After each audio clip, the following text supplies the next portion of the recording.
Today we're talking about lessons and predictions for 2025.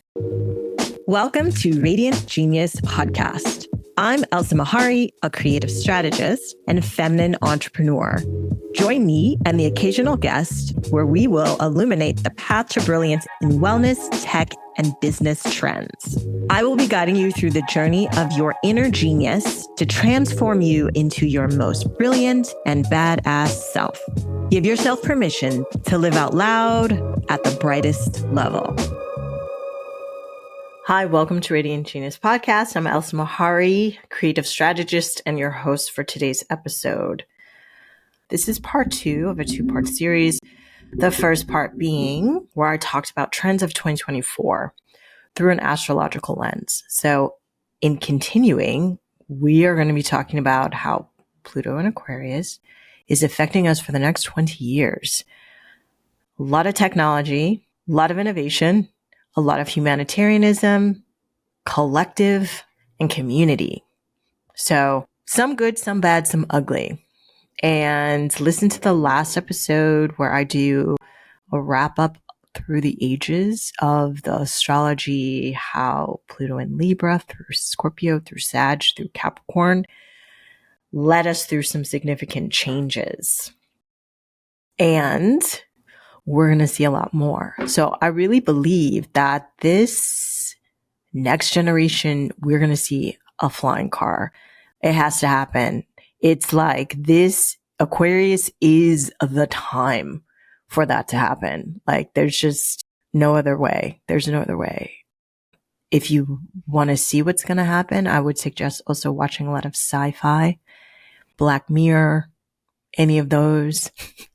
Just click on Netflix and then go right to sci-fi, and that's going to give you a good indication of some things to come. So I'm personally really excited. I have some Aquarius in my chart that helps me align more with the energies, and it's going to be wild, y'all. Like just 100%. So let's get into it. First things first, work. So I am living in New York City at the moment. And I'm part of a capitalist moving into fascism experience. And I think that's most places, but capitalism, which really just means work is important, right? So how is work going to shift? I'm not speaking generally about just, are we going to remote work? But I think the workers are going to take back some rights. They're going to unionize. This is the community. I remember when I was in corporate many years ago, when I was just starting out, just got out of college, and my first job was at People magazine, and they had a union. Time Inc. had a union. And I remember the reason they had the union, because, I'm an investigative reporter. Like, why do we have this? Why do we have that? And I didn't really know anything, but they said, well, the company would basically use freelancers and hire them for years without medical insurance. And that saved the company money. So they unionized, and they had very, very strict rules in place that if you're a freelancer, you worked for a year, the company had to decide that they either want to hire you and then you get full benefits, you whatever, continue working. You may even get more money, or they would get rid of you. There were some ways around this. Some people wanted to be freelance, so they'd have to stop working for 3 months, come back as a freelancer, whatever. I would say I worked at Time Inc. for 20 plus years on and off. And by the time I left, unions did not exist. And I became a full-time freelancer without medical benefits. In one generation, we basically came full circle back to not having the rights that the unions fought for. And that's where we're currently at. And so I think the pendulum is going to swing in the opposite direction, going back to having these rights. We'll see what happens with that. Also, because people have been forced to work, I would say 3 different job titles at once, because companies like to fire the employees and make you do their job for free. And now you have all these additional skills that you didn't have. So maybe you're mid-level, but you're actually working as an executive level. And you're probably doing some admin too. I've heard of executives being made to design their own decks, which is probably normalized now and standard, but it's a very specific skill that you now have. And jobs now are going to shift from title. I think they're going to go more into being defined by the skill sets.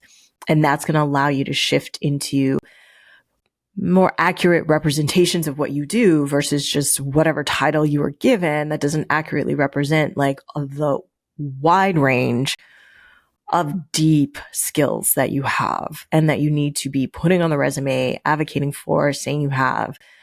And also, if you work outside of corporate, if you own your own business, and a lot of the millennials, I think, started this, but the Gen Z have augmented it, is assessing who you are, your skills, and then coming up with your own title. And so this is all to say, titles are going to be less relevant because they do not accurately represent. I think we went through a hybrid title phase, and all of the titles, again, are just very individualistic. And so I think that's also really going to shift. And soft skills are going to become really important as well, right? Especially as AI does more of our work, you're going to have to, like, why would I even need a human at this point, right? Because, I have these soft skills that are really beneficial. So if you don't know PR or sales for your personal evolution, you're going to have to learn to really sell yourself, and not just, again, what you can execute, but like who you are, why you're valuable. What are your soft skills? If you don't know what soft skills are, again, you can Google. And these things are very nuanced, right? I remember when we worked in doing photo shoots, everybody's creative, everybody's talented, everybody is, and again, they only hired certain people, and that's usually like people who had agents, right? Because that's automatic vetting. That's automatic, like, we know that you're qualified. But there were a lot of people that existed outside that. I don't even know if agents are so much as important because people, you want to go outside the box a bit. But what was consistent is after a while, they wanted people who had low drama, who were really nice, who were great to work with, who were a lot of fun. So if you have to be on a set all day with somebody and you're navigating a complex shot list with the photographer and models and people and this and that, and you need it to go well, you're going to really assess soft skills, personality. Are you easy to work with? Are you good with people? How well do you get along with everyone else? There's always exceptions, but more or less, this is going to become more important ultimately. And that's going to evolve into leadership trends as well. Your vulnerability, which again this is a little bit in terms of, we look at our current elected president, and this is, I would say, one of the main reasons that Trump won this 2024 election is because people really like him. Whatever you think about him, right? And the people who are like, he's very bad for so many reasons, they're still like, he's funny, he's entertaining, which is typically what you say about people that you like. I'm not saying these people like him because they see what's about to happen, but at the same time, the other candidate, Kamala, generally, I don't think people liked. And what this caused is they wanted to punish her. And it's like, she's just one person. Like, who cares about her individually? Right. And so we're going to punish Kamala because we don't think the woman should. We don't think a Black person should. We don't think that. Right. And it's all really because they did not like her. And why didn't they? Didn't feel she was authentic. And, there's a whole psychological breakdown to that. But the laugh had something to do with it.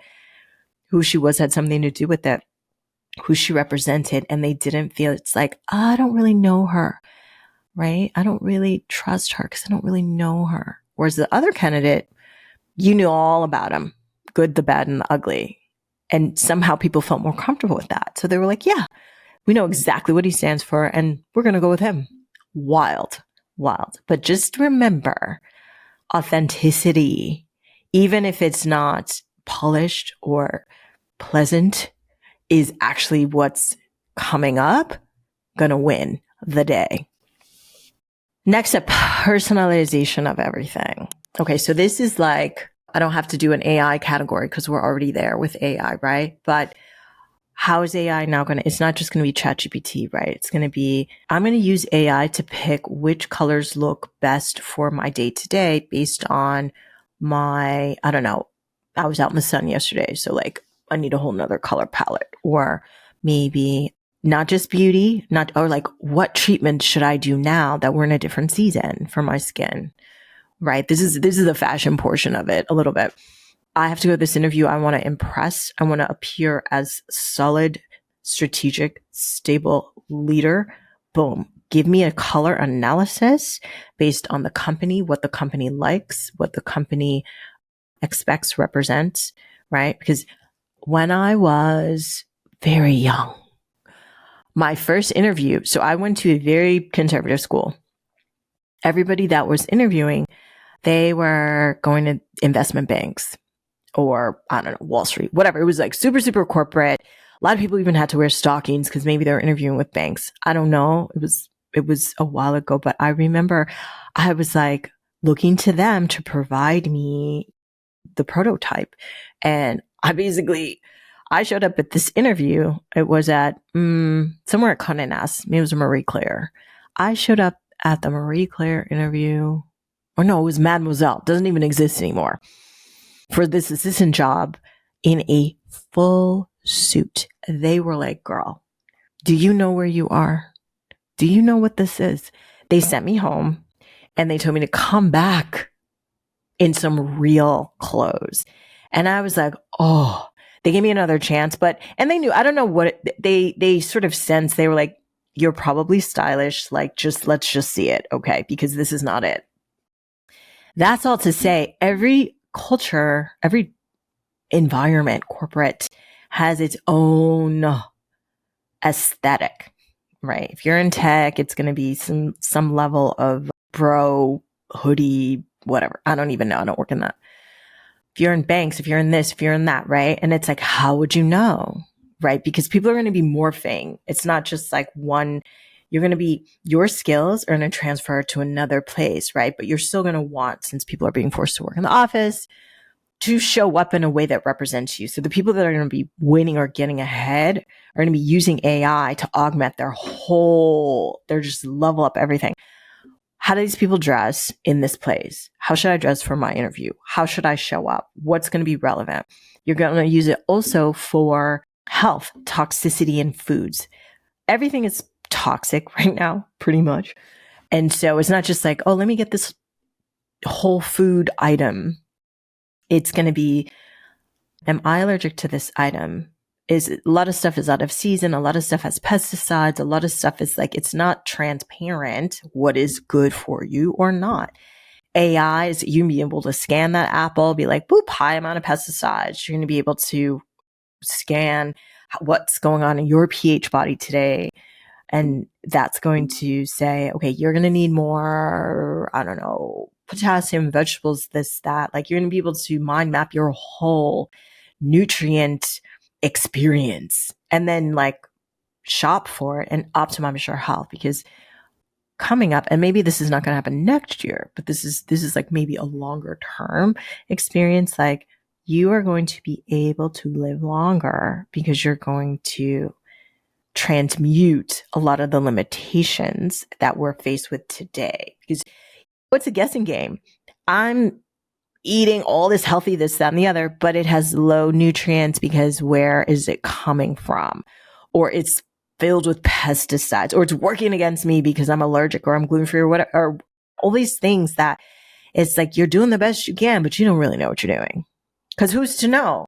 You only know when the body later on is like, oh, now you're having this problem or this reaction because like you've been eating too much this, that, and the other. That is like not actually good for you. It doesn't work for your system. AI is going to be filtered. Somebody's going to create something and we're going to be like, boop, boop, boop. Can't have apples today. Thank you. Also, your tech and healthcare is going to be integrated. You're going to go to your doctor. You're going to be able to scan all your results. They're going to be like, boop. Your AI finder has been able to locate that you have, this tumor about to develop, blah, blah, blah, eat more apples and then you're good in 2 weeks, whatever. I don't know, but that's coming and I cannot wait. And that's also going to be something that supersedes, I think, the healthcare insurance situation. That's going to be the alternative because it's almost going to be like crypto free market where they're like, don't get the insurance, get the new AI plan over here. That's actually going to be better. And the insurance people, which they're already scared because someone was just murdered, sadly. So they're like, we got to switch it up. We got to maybe do things differently. So the greed that's been happening is really going to be shifted unexpectedly. And people are going to be like, we don't need this because we have this. Thank you so much. And those companies are going to kind of go out of business, the greedy. And I'm here for it. I really can't wait. Did I say with this whole category, this is going to be the personalization and the customization of everything, right? Where you can, and again, there's definitely a sci-fi movie that has this where they're just going to boop, scan you and like you get all your things like, your temperature is low today, Miss Mehary, or whatever. And it might not be that high level. Like there might not be a screen with a voice, but some level of that is coming. It might still be through the Apple Watch, but it's definitely coming. What I'm not here for, though, I have to say, is the robots. Like Kim Kardashian, she was, I think, 3 robots she had with her assistant shopping. I'm going to mention that in the last podcast. Like I'm uncomfortable. I just don't know what they're going to do. Do you know how sometimes you might see, and I mean, I love animals, but you might see a dog who's like with his owner and then he locks in on you. And it might be that you have radiant energy and they've locked in and they're happy. And then you only know that if the tail is wagging, but they also might lock in like you're a threat because my owner doesn't like you or whatever. Like you never know. I feel like those robots, same thing. They're going to lock in and maybe they're going to be programmed to like take out all the X, Y, and Z people. Like who knows, but I don't like it. And so the Tesla robots are unwelcome to me, but the celebrities and Kim, like everybody follows what Kim does. They hate her. They're like, what is she doing now? So she's got those robots and like it's about to be a thing. So stay safe out there. And the next, let's see. Did I talk about money yet? Crypto. Okay, so Elon, we all know who he is. The person that created Doja coin and now is going to be in the government at the head of a department also called Doja. Random. Means it's something. What does it mean? He is going to revolutionize all the things. And we can already see from what happened with formerly Twitter, now X, it's going to be wild and crazy.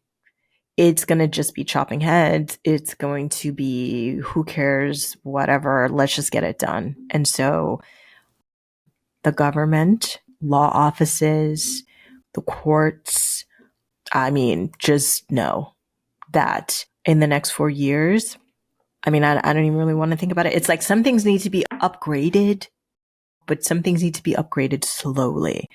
And with all the surveillance, like I know that the things that are going to be put in place are going to negatively impact a few groups more than other groups and not in a good way. So they've been testing a lot of things and now they're going to be implementing it starting 2025. And it's going to be fast tracked and there's no safety regulations in place. And I think they're like getting rid of all the experts. Like it's going to be madness. It's really going to. So, and with that, was that banking? No.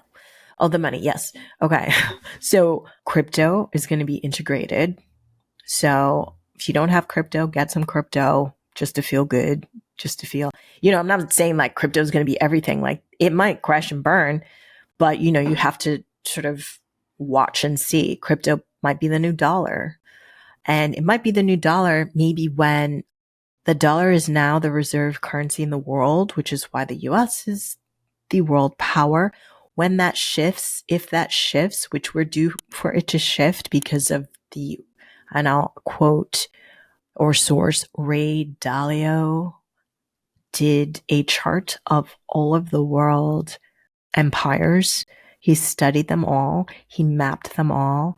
And there is a complete, consistent rise and fall.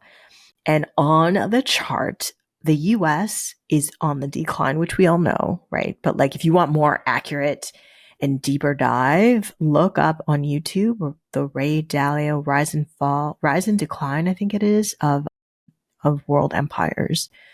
And so I think when that reserve currency gets shifted out, if it's like, now it's the yen and then no longer the dollar, whatever, whoever's coming after us, coming next in power after the US, I think they're going to be like, boop, crypto. Crypto is now the currency because the US, and they're not giving up without a fight. It's going to be really interesting, but I feel like that might happen. Maybe. Again, hot takes from me. This is just how I feel. I did a little research, but like a lot of this is intuitive as well.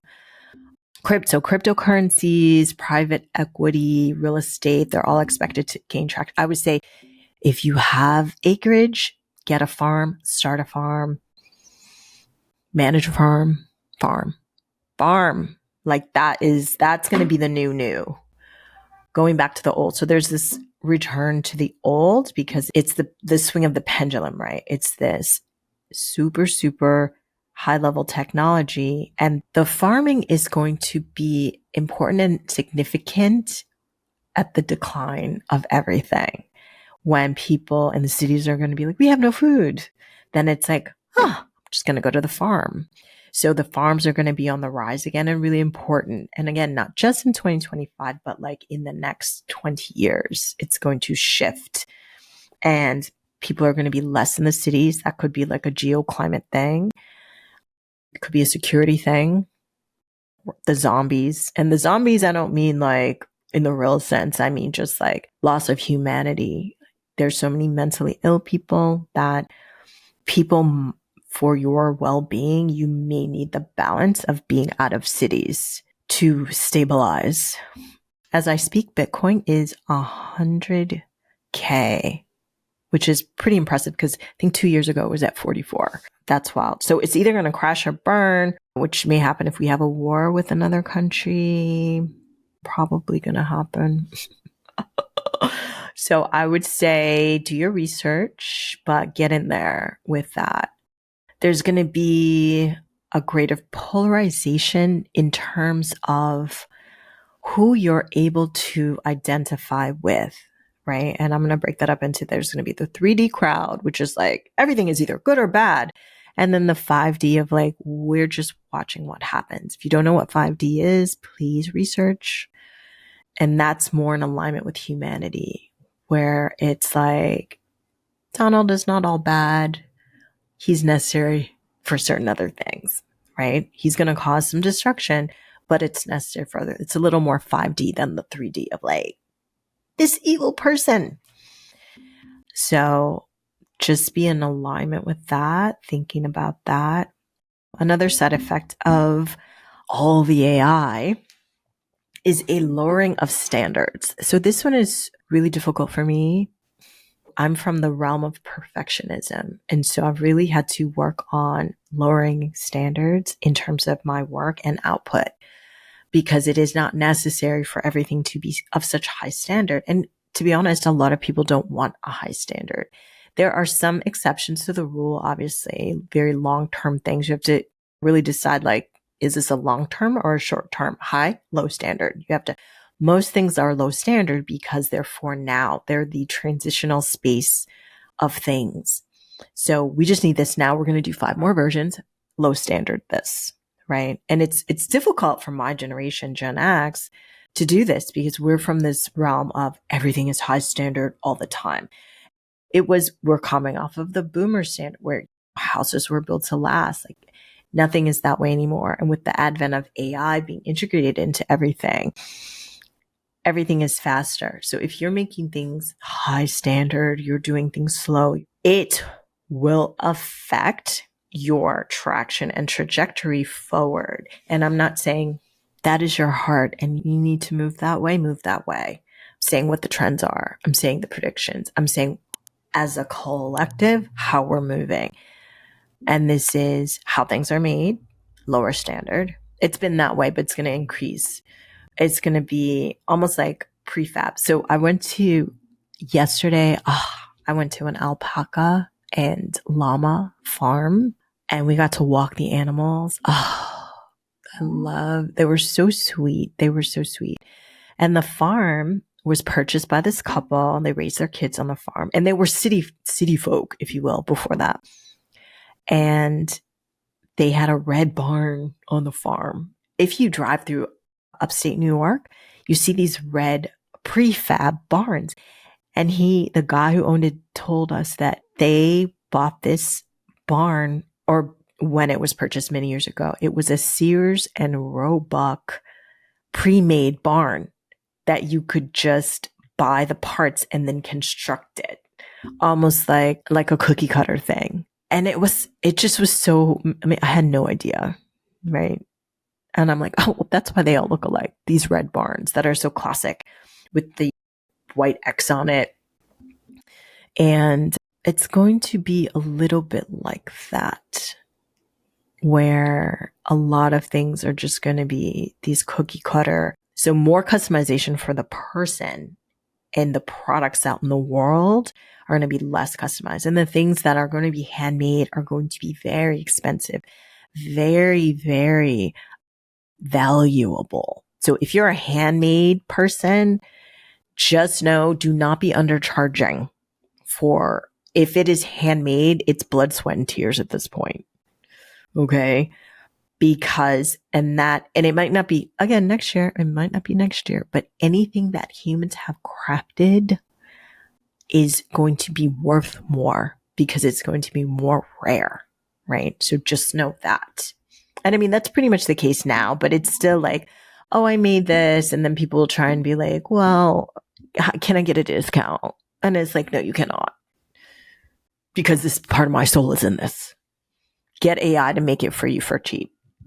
So let's move on to, how are you going to manage through all of this chaos, all of this literal wild, just tornado of information coming at you?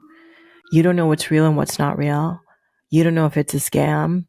Is this a real person? Is this a real life-size panther walking down the runway with this model who's 80? But the body looks like it's it's AI. And you have to like look really hard to detect, and it's video, and it's like, oh my, it's literally like, maybe by 2025, the end, you will not be able to detect if it is AI. So what are you going to do, right? It's going to be uncomfortable. I'm going to say this.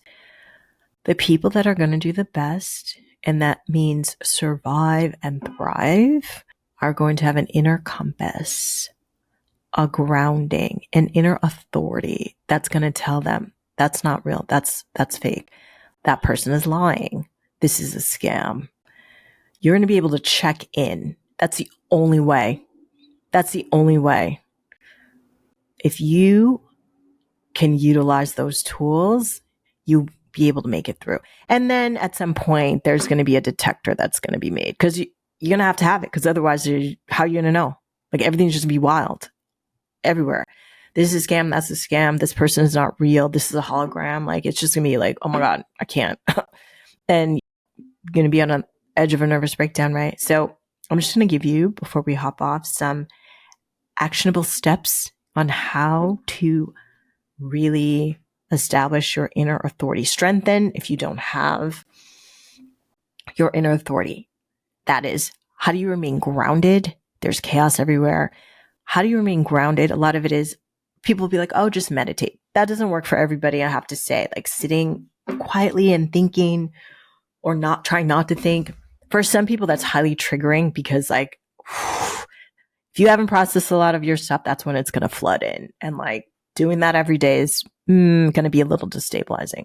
So it can be, You do need the silence, but it can be maybe an active meditation. So what does that look like for you? That could be running. So somatic exercise, somatic movements, could be dance, walking, running, cycling, but whatever it is, it's a non-screen, non-electronic experience where you reconnect in with yourself. Essential. Obviously, being in nature does it. Grounding, walking on water. I would say look at your chart to see like air sign. Look at your moon sign. That's your emotional center. So your moon sign, whatever your sign is that you have. So my moon sign is Scorpio, which is a water sign. So to ground for me and rebalance, I do water activities. Walking, swimming is a little bit too active for me, right? So I'll walk along the beach. I'll take a bath. I'll do a cold plunge. Things water. I have a daily tea ceremony that I do that is water also. It's me interacting with water. And for some people, it's coffee. So you're doing it without even realizing it, right? But it's like, how do you ground every day and reconnect with yourself, have a moment of silence and reconnect? So that's one. There's so many others. That's the main, like the grounding is the main one. Breath work, essential. That literally, and breath work is every day you're breathing, but a lot of people shallow breathe and you don't even really realize you're shallow breathing. How often do you deep breathe? That's why people smoke. Deep breathing, right? It forces you to deep breathe. But you can deep breathe without smoking or vaping or whatever, or ayahuasca, right? It's like consciously take deep breaths. That's why yoga is so valuable, because you're deep breathing. And then there's other levels, right? There's the breath of fire, which is like fast, deep breathing. But remember to breathe. That will reconnect you, right? Especially that's what, if anyone suffers from panic attacks, they always say, take deep breath. So utilize that as well to help you ground. Develop emotional resistance. I say the number one thing is process your emotions, and then you'll have resilience. The resilience is the bounce back and the strength, because you know you have the confidence to say, I have recovery memory. I went through this thing. I healed this thing. I can go through the next thing. If you haven't dealt with anything, healed anything, you're on the edge of breaking. And the wild times coming up might break you. So get a therapist now. I don't know. There's like better health. That's also trending. That's going to become very popular, are these digital wellness spaces that even AI, I would say I have used if you have a paid version of ChatGPT, you can go into explore ChatGPTs. You can click on astrology. You can click on they have all different types of things that are custom to a particular category and that really help you go deeper rather than, and regular ChatGPT I'm sure is fine too, but this is a trained LLM in one specific direction. You can go into Astro and they have like a bunch of different options and pick the one that resonates, Astro, whatever, and utilize your chart to really understand. And I'm going to tell you something. I use this AI astrology thing. I could just say whatever. Like, I feel like I'm not heard in these 5 areas based on my chart, this, that, and the other. And it responded with such a kind and patient, the reason that X, Y, and Z is because A, B, C, D, and it's okay. And if you'd like to talk more, I was like, yes, I would. Okay. Utilize some of these tools to really help you go deeper, process. If you want a real human and you can afford and you have good insurance, get it. Because again, it's about to be crazy. I also recommend a few things. Setting boundaries. Setting boundaries can be your best friend. You cannot do all things. Your priority is you. Okay. I'm going to go deeper into this in another season, but I didn't want to leave you without some tools that can benefit really thriving during this time. And to thrive, you have to be balanced. You have to be resilient. You have to be grounded. And then you can take on whatever life is throwing you. And so with that, I'm going to wrap up today's episode. Thank you so much for joining and tuning in. Join me next time for more Radiant Genius, and have a beautiful day. Thanks for listening, sending soothing calm to your nervous system. Hit subscribe and join me on this feminine-led entrepreneurial journey. The Radiant Genius Podcast, where we discuss all things brilliant.